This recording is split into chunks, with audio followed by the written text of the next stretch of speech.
I never thought I would understand how people find a tiger attractive, but here we find ourselves. That's what you're leading with? You're going straight for the tiger? Okay. That's fair. That's fair. He's a specimen. You cannot go through Final Fantasy XIV publicly, like streaming every second of you playing for the most part, and not start to absorb things before you get to them. But it's not always spoilery. Sometimes it's just absolute, what seems like insane non sequiturs that make no sense. You get people in the chat as you're going up towards what you think is just going to be a cool trial, and they're talking about how sexy the tiger is, and you're thinking to yourself, what's wrong? You guys are so thirsty. You're so thirsty all the time. So clearly this is just another one of your times where you're just memeing because something's vaguely attractive, but then no, out comes Byakko, and you're sitting there going, I get it. You know what? I get it. I'm not judging you. I get it. Like 4 Lords Trial, we do the title right there.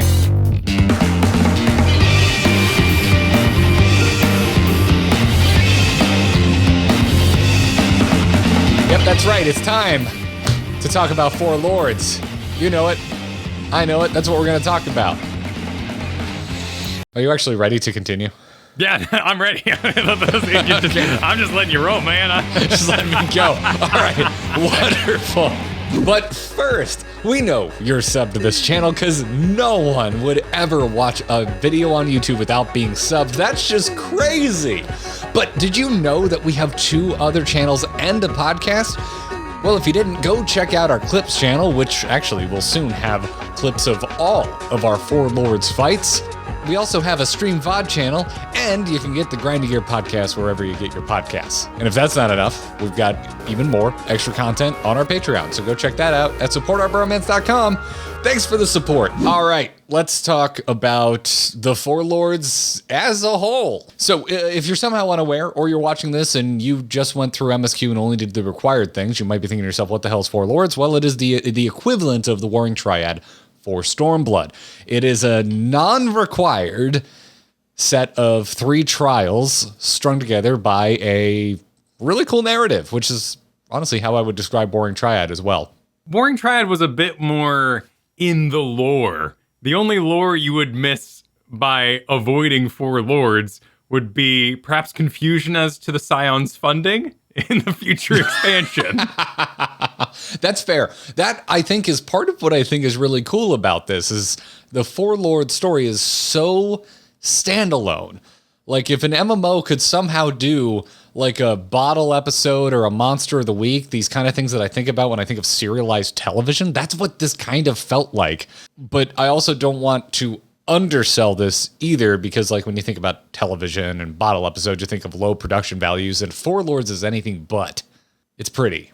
It is. It is definitely the showcase, hopefully things to come, but certainly the showcase of their mechanics. There's a lot in here, despite being divided up amongst the patches, that is entirely unique to the 4 Lords scenarios. Certain mixtures of those indicators, as well as just the bosses doing really, really cool things. All I know is that the music to the Jade Stoa is the only music for these 3 trials that is on the Stormblood soundtrack, and everything else, I couldn't find it until I looked at the Shadowbringers soundtrack, and there was the rest of it. Right, so 4.2 seems to be a dividing line, perhaps, or maybe 4.3 is the switchover for where the music goes on the next album, as well as maybe production is switching over to that second team we've maybe heard a little bit about. That was all no-clip documentary information. It may have changed greatly since then. I wonder if the team got a little room to breathe. There's just a lot of extra stuff going on. There is more fluidity in the boss's maneuvers. The ads are more cutely integrated into the fight. Final Fantasy has a very set production schedule as to what content is going to come in the patches after release of an expansion. But they're not married to the ideas they created inside that expansion, which is really cool. And I mean, to get kind of into it, I mean, I don't think we've seen trials of this level anywhere yet. These are a cut above. If maybe not your jam in terms of theme or music, purely just mechanically, they are the most interesting thing we've done. We've also done Shinryu Extreme, so I'm gonna meter you there. That was the hardest thing we've done. Mechanically speaking, too, it was pretty impressive. A massive dragon god slams its tail down from a mile away from platform to platform, and you run across it to begin the final phase of a fight. That is on the level, if not beyond, what we've experienced in the normal modes of the Four Lords. Actually, you know what? I got a lot of nitpicks there now that I think about it, but that starts to get into our breakdown of the trial fights themselves, which I'm not ready to have that chat yet. Don't you bait me into going out of order, Kyle. Okay, let's stick to an order, but I'm gonna combat that. I think the hardness made each one of those Shinryu Extremes. Wait, I don't want to say hardness. The difficulty of Shinryu Extreme made you think about each one of these mechanics intimately and got you really involved in them. I bet you if we did these guys on Extreme, because we only did blind min and my level, I think you would feel the same way. I think these are as interesting of mechanics, but you got me on the tail run. Listen, I know we were dead for a lot of it, but you also grab onto Shinryu's back while he brings you into the damn sky. And one of the reasons I'm really excited about one of these trials coming up is for something kind of similar. Okay, yeah. Kind of. There's more interaction in the fight I'm thinking of, but let's head that way. I forgot that it started off with, like, concerns that the Scions are a little broke at the moment. And so when we get, like, a mysterious missive calling for our aid and promising, some sort of treasure and money in return, we're down for it.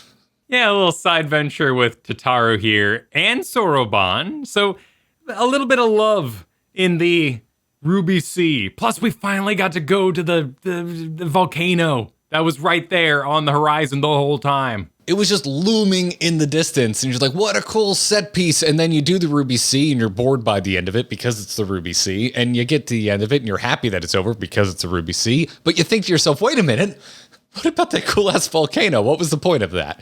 Well, this was the point of it. You gotta go do Four Lords. We start with a dungeon, actually. An awesome dungeon.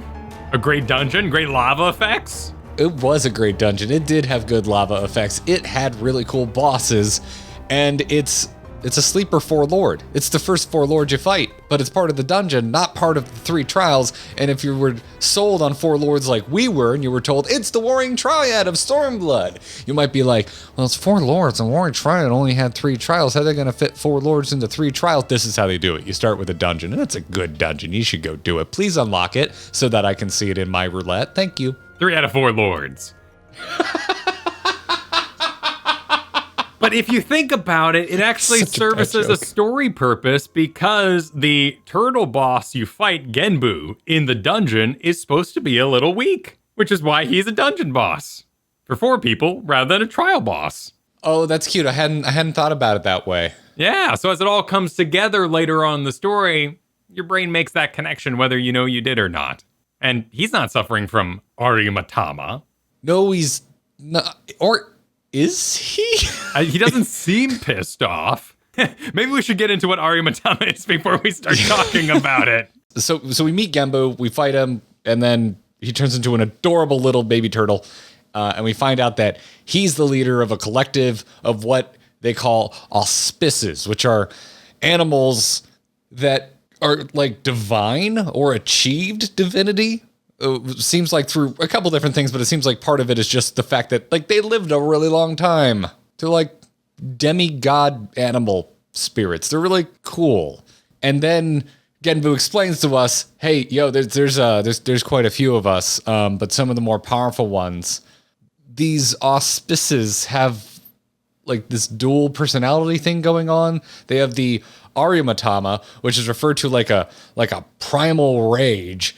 And is it Niji Matama? I don't know how to pronounce this, but it's like the calm side of things. It's like the opposite of that. So they have this calm version of themselves, and they have this empowered, angry, rageful side of themselves. And typically they're at balance, and that's a good thing. But if that balance is disrupted, it goes too far, and they give themselves over to their rageful form. But all of this is for a reason, because we've got this big bad that's hidden in a rock named Koryu, which is apparently, some super powerful badass that we learned through playing through this was like threatening the Ruby Sea with calamity. And through this, we learn about, seems to be a Warrior of Light adjacent character from the past called Tenzen, and how Tenzen and the Four Lords originally fought Koryu, sealed Koryu away. And wouldn't you know, Kyle, us as the Warrior of Light just happened to show up, happened to be alive at the right timeline where Koryu is about to break out of his prison, and we need to whip the Four Lords up into shape to make sure that they're good and balanced and ready to fight again for when Koryu breaks out of his rock jail. All that is to say, it was a wonderful gymnastics show of letting you fight good guys. And you had to fight the anger and evil inside them, in a sense, in order to free them. So you fought good guys, which is always such a good excuse. I love when you get to vary up your boss types. And in this case, by kicking their ass, we help them. We're such good people. The whole thing, there's just such a cool flavor to all of this. And I know how you said it feels so unique from all of Stormblood, but it also feels so quintessentially Eastern, like half of Stormblood is. Everything going on once you get to Kugane. How did you feel about the fact that we don't fight Koryu at the end of this? Because that's the only thing in here that I thought was a little bit of a letdown. Clearly, they have made a production promise, which I think is very healthy for their audience, that you are going to get 3 independent trials that aren't necessarily tied to the story, at least as of Stormblood. And in that way, did they make the strongest choices? I guess they maybe could have moved Turtle up and put one of the auspices in the end there as well. And we fight 2 auspices, in a sense, in the dungeon. And then the third trial is Big Flamey Horse thing. Yeah, there's different ways you can kind of... once we finished, like, we've completed the third trial, and we're, staring down Koryu breaking out, I was like, oh, I guess it's going to be a duty. Because we also had a duty against Soroban.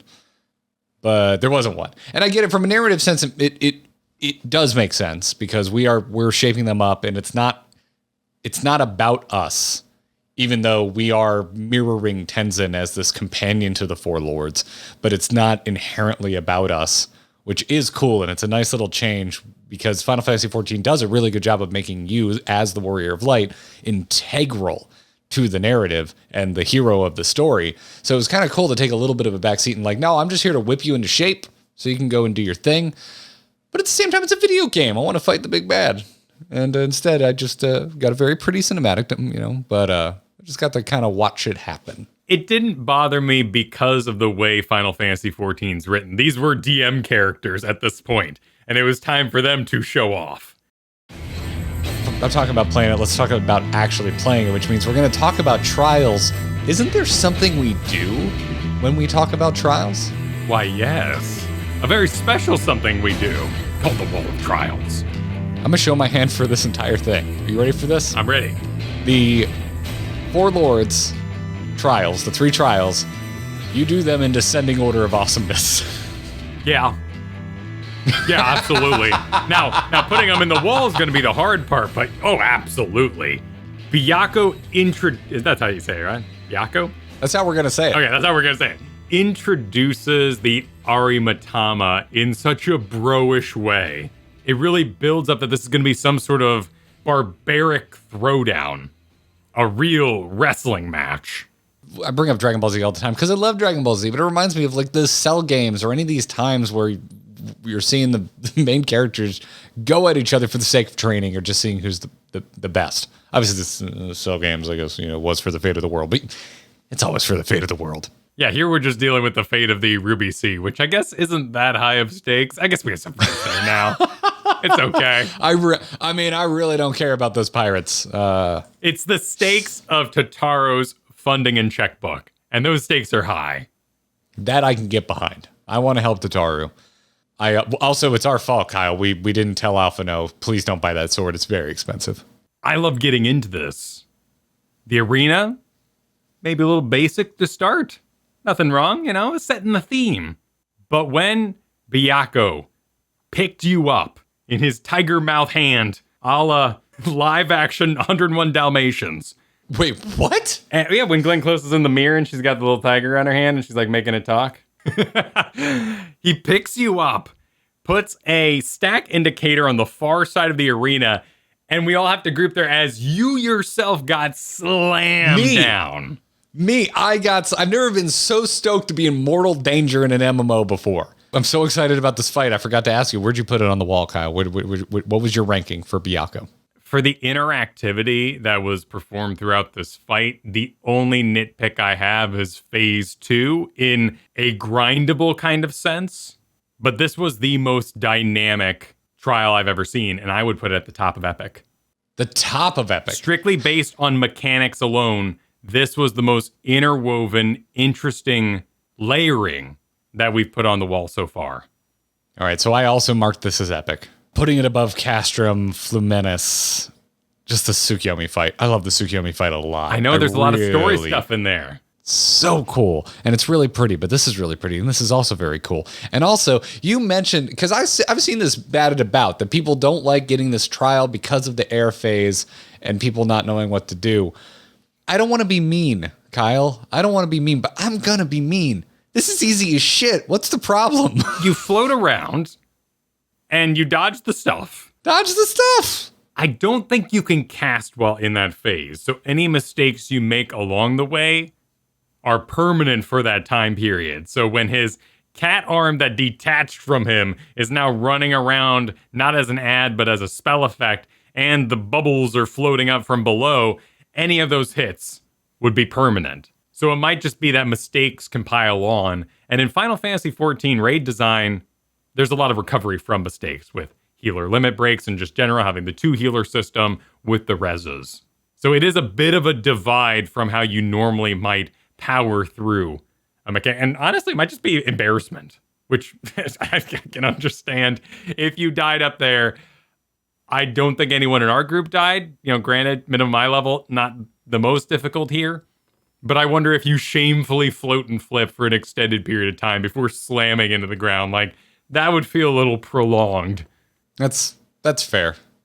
That's fair. I mean, in reality, I find it difficult. I don't even know how you're normally getting this, and that wouldn't even be my mid-eye level if you got this on a roulette, right? So it'd be even easier than what I experienced. So I don't know. I don't get the hate. Also, when I think about it, when I do think about like when I just sign myself up for roulettes and just toss myself into whatever random experience that the game decides to throw my way, my issue with not remembering mechanics is kind of the time between the last time I saw it. I start to forget things if I haven't been in a dungeon or in a trial in a while.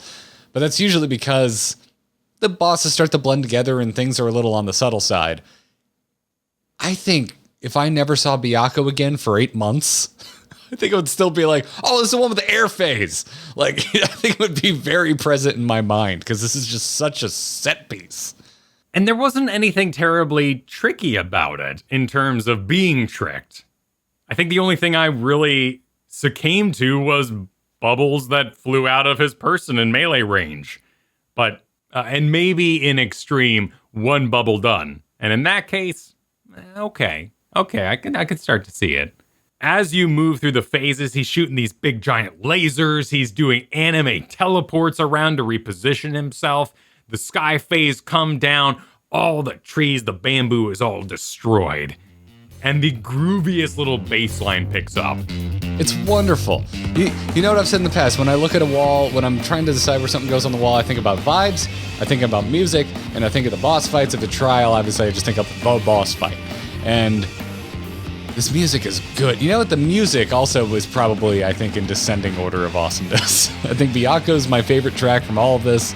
I like Suzaku's second most, and Seiryu's, while still good, is probably my least favorite of all of them, although I really like the music for everything in Four Lords. It's some really solid tracks. Crunchy, high-gain intro bass line. There's an organ in there in the background if you listen for it. It's freaking Yoshi P singing. What's not to like? What is not to like? Huh? All right, slap it at the top. All right. This is my favorite trial. I love it. I love it. It's good. So good. In a vacuum, So it's the best. it's so good. Byakko's amazing. Go do Byakko. Go do Four Lords if you haven't done it. If you haven't done it, go do it. Can we do Byakko Extreme very soon, please? I would love that. Epic is due for a shakeup because if things continue on the level of Jade Stoa going forward, then we have to reassess what makes it epic.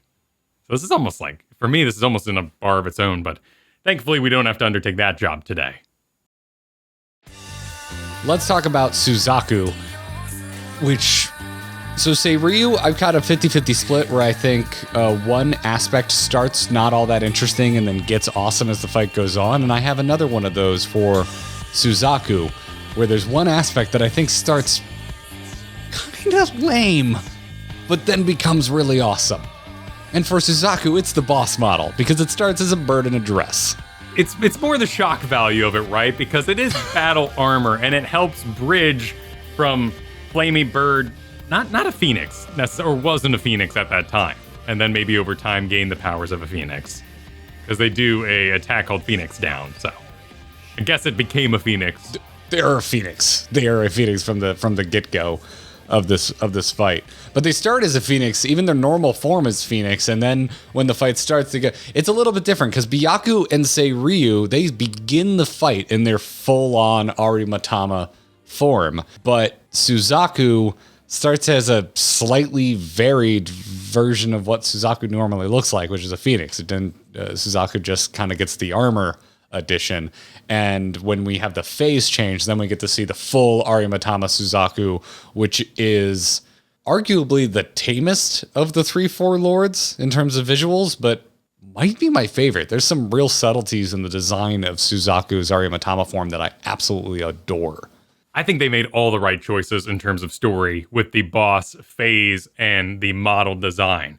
If Suzaku showed up in human form, we would avoid that progression she was talking about. She started as a non-phoenix, and as she became an auspice, her sadness that she wasn't a phoenix for that time to save Tenzen was what led her to this point of her Arimatama being based around grief and regret. So when she transforms into a full-blown armored woman with a flute. I don't really know what the flute's about, but, she's a flautist. That model communicates her love for Tenzen. If she instead had, walked into the arena instantly, Byaku sexy, it wouldn't have meant the same, it would have been lust instead of love. So I love this progression. It's such a good, I want to cosplay this. The armor is so gorgeous. It is such a good character design. Music is good. Also has the crunchy bass line. I think this is the only one that doesn't have a really pronounced bass line. Say Ryu's is very different from Byaku and Suzaku's music. I really do enjoy it. And I love that it starts so tame. We show up, as you have well documented said, in a cave.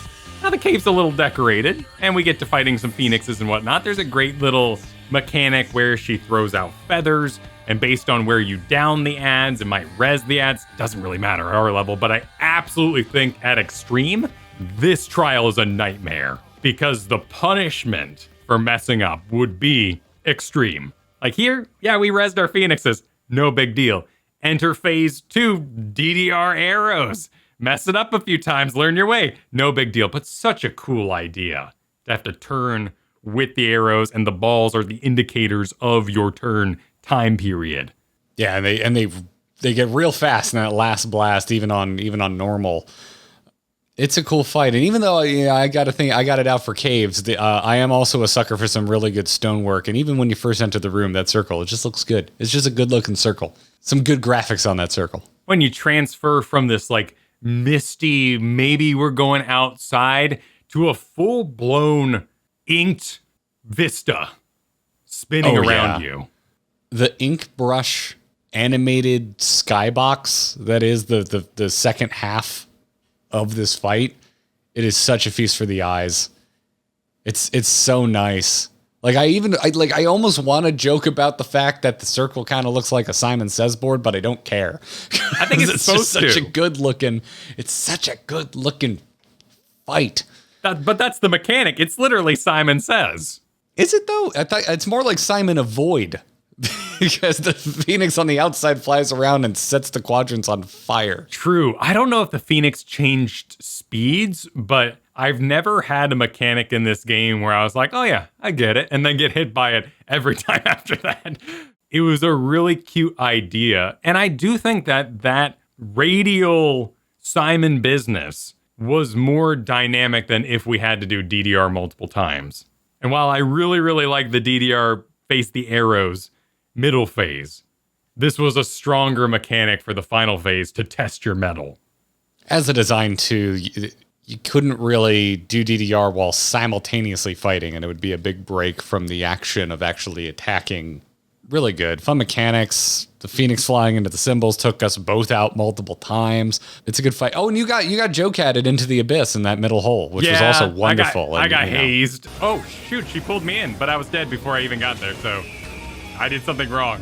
I got hazed getting thrown down there. Grant, you were the main tank, so the hazing, I think, would have reached trollish levels had it been you in the hole. I think they should have. I don't want tank privilege. You should have just, if you really want to meme, you risk wiping everybody by taking out the tank. That's what you should have done. I honestly wouldn't have minded. I almost wished I could have done this again because it was such a fun fight. We're gonna, man. I want to do all of these on extremes. All 3 of these fights. I've got nitpicks. By the nature of the wall, we are going to declare our favorites and our least favorites, but I thoroughly loved all 3 of these trials. This one looks miserable on extreme. There's so much collateral damage that could happen. That's what I look forward to, though. There's such fine room for error on Shinryu Extreme. True. That even if there was no changes and this was just everything hit harder and was going to murder you if you screw it up, this would be an interesting fight to me. That's true. I am basing my opinion off of others' opinions that have told me Shinryu was so transformative in a different fight. I don't know if these ones change up. If they do have additional phases, animations, whatnot, then I'd just be curious to see. But amp up the difficulty, I think this one in particular is going to be the hardest of the 3. I believe someone said there's a mind control mechanic on the extreme version of this. Oh. Yeah. Probably runs you off the edge, too. Anyway, where'd you put it? Where'd you put Suzaku, Kyle? Where'd you drop Suzaku? There is not a fight on this board with such unique mechanics. Jade Stoa's cooler. But you know what? I put it right below Jade Stoa. I think this goes below Castrum for me. This might go below Final Steps of Faith. I really do like that Nidhogg fight. I'll take the deal that it goes below Castrum Fulminus, but Nidhogg's looking real moldy. Still has all the power of a dragon fight. Slightly reduced by Shinryu Extreme presentation in our minds. That's extreme, and we haven't started placing extremes on the board yet, and that's going to get real complicated once we start. Exactly. I think that just needs to be its own board if we get there, the wall of extremes, just to avoid comparing the two too directly.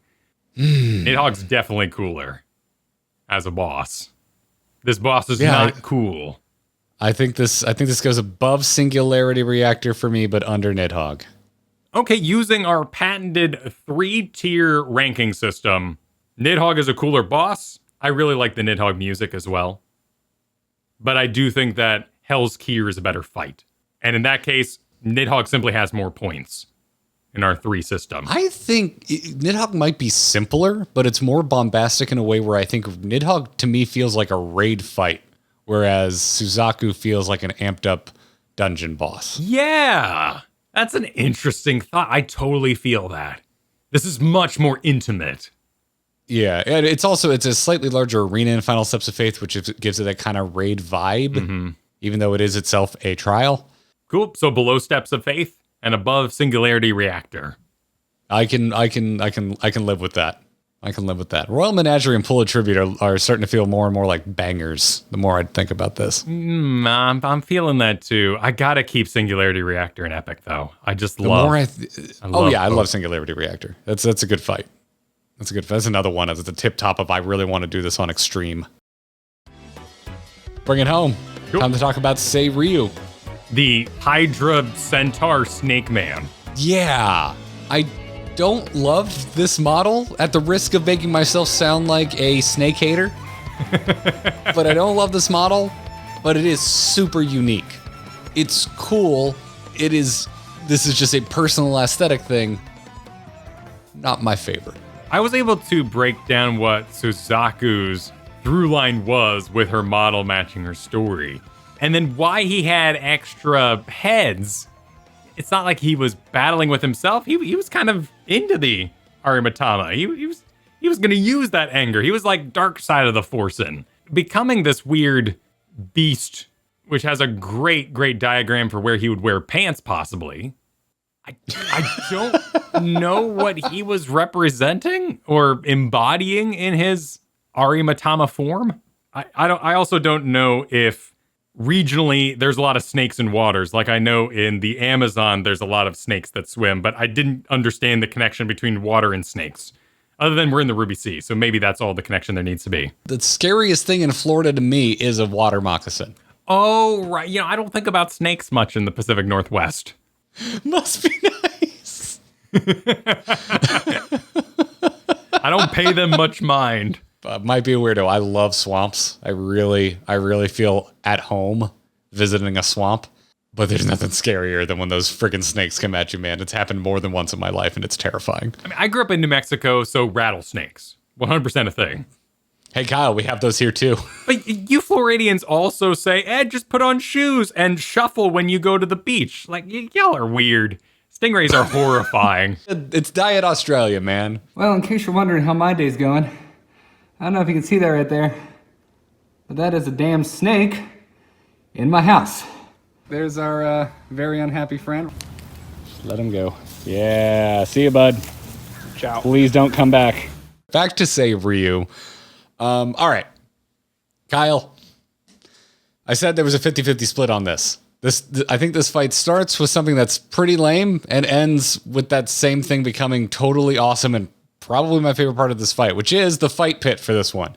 You start, and it's just kind of your pretty standard green. The fly-in for the intro cinematic is really pretty.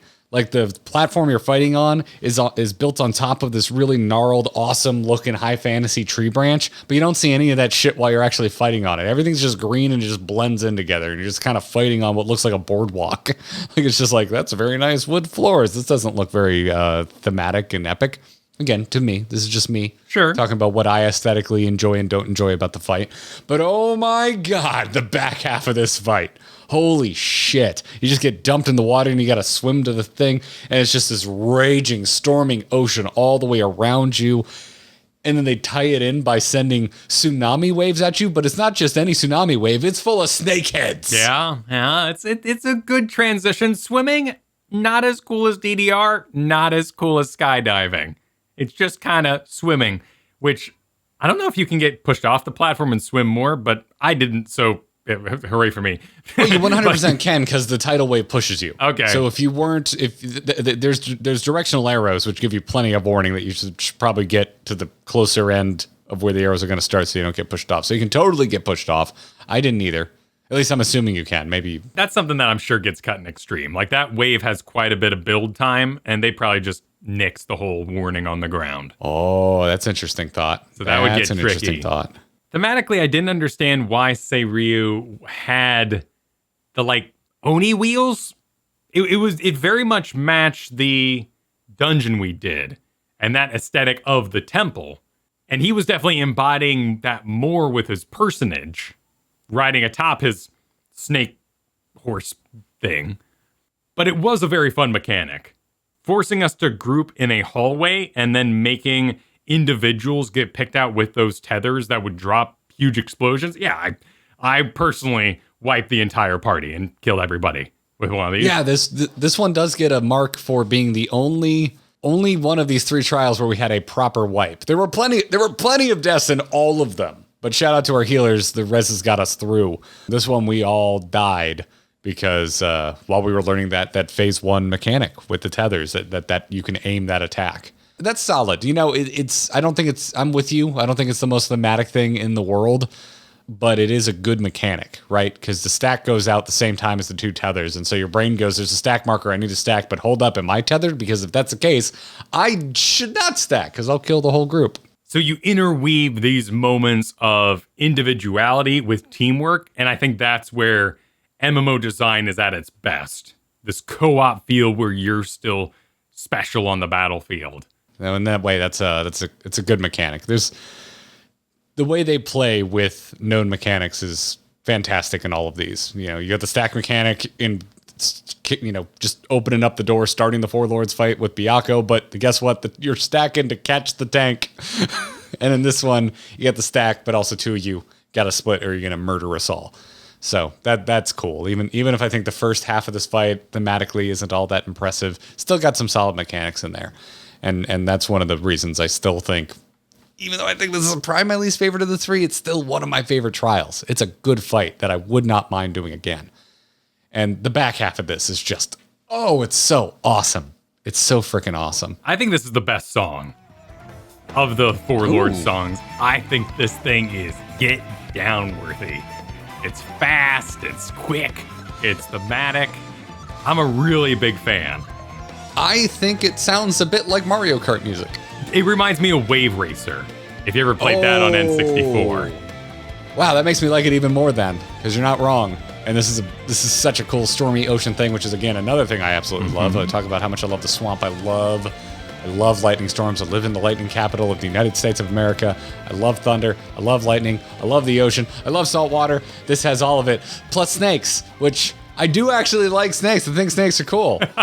Despite how much I go to war with anything snake-like in this game. I've had a bone to pick with them the entire time. The way that they just sit up on the tip of their tail, which makes no physical sense. Yeah. The snake tidal waves were freaking awesome. Yeah, the Four Lords are good, man. Can you tell I like the Four Lords? I like the Four Lords. They're really good, and I have no idea where to place this in Epic. If you agree that it is indeed epic. It is really freaking cool. I'm just looking at Singularity Reactor. I'm like, do you go above or below it? That's kind of where I'm at. That's where I'm at. And after Extreme Shinryu, regular Shinryu is looking like it's not. I'm not sure it's going to survive Epic. I don't think it's not fair to judge one child based on their bigger brother who went harder on life, you know? Like, it's just... It's not, though. It's the same person, just better.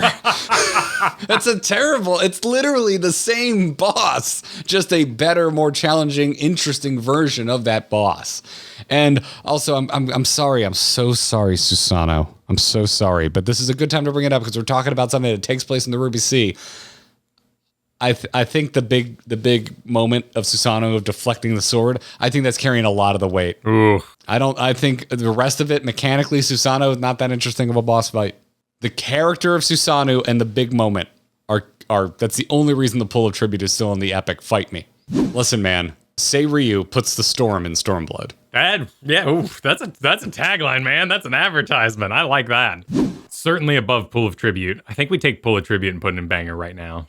I think we also take Royal Menagerie and put it in Banger right now. I think that's fair. You know, I don't want extremes influencing this list too much, but it's just the truth. At this point, that's just hard truth. Ravana, I love you, man, but know your place. It makes me feel a little better that they're in good company with Ravana. Singularity Reactor staying in Epic. I will not allow it to move to Banger. Yes. Okay. I have a thought. Okay. I have a pitch for you, Kyle. Okay. Because I originally was thinking Seiryu goes in Banger, was how I came into this. But the more we talk about it, I think Seiryu is a safe epic today. I think it goes under Singularity Reactor for only one particular reason. And that's Seiryu belongs in epic because of the back half. I think the first half is pretty unremarkable, especially by the standards the other Four Lords set. I think the Singularity Reactor goes above Seiryu because the entire fight as a whole is on average a better fight. I think all of Singularity Reactor is cooler than all of Seiryu. You said a lot of words there. I'm happy. That sounds great. Like, as long as Singularity Reactor is still good, the one I'm defending. Well, that was epic. I can go to sleep with this. I can go to sleep with this list. Four Lords was really good. Yes, it was. Did we never put Warring Triad on here? No, we didn't. It was MSQ Vacation. So we need to do that. Well, there you have it. We will place Warring Triad on there on a later date. That's going to wrap it up. Until next time, GG.